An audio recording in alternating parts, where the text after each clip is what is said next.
Budget স্বাভাবিকভাবেই all road lead to finance.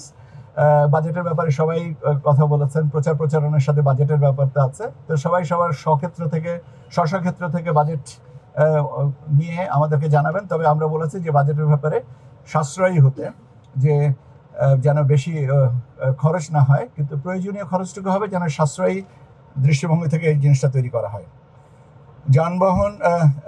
জনবল, যানবাহন, লজিস্টিক্স সাপোর্ট এবং আপনার মাঠ পর্যায়ে পেট্রোল অ্যান্ড লুব্রিকেন্ট কেনার জন্য বাজেট বরাদ্দের ব্যাপারটাও আসছে। যানবাহন অধিযাচন করতে হয়, রিকুইজিশন করতে হয়, এটা যেন স্বল্প মাত্রায় যতটুকু প্রয়োজন তার বেশি যেন না হয়। বিশেষ করে সরকারি সংস্থাগুলোর থেকে যদি আমরা যানবাহনের সুবিধাটা পাই, সেটার দিকে বিশেষ করে নজর রাখতে দেওয়া হচ্ছে।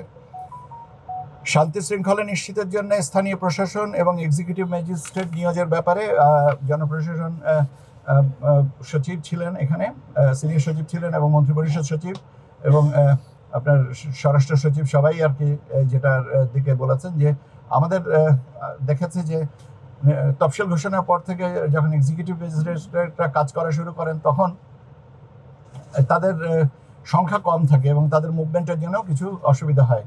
কিন্তু আমরা এটা বলেছি যেন পূর্ণ মাত্রায় তারা প্রথম থেকে কাজটা করতে পারেন, যাতে আমাদের নির্বাচন আচরণ বিধি নিশ্চিত করার বিষয়টা আমাদের নিয়ে বাড়তি চিন্তার মধ্যে যেন না আসতে হয়।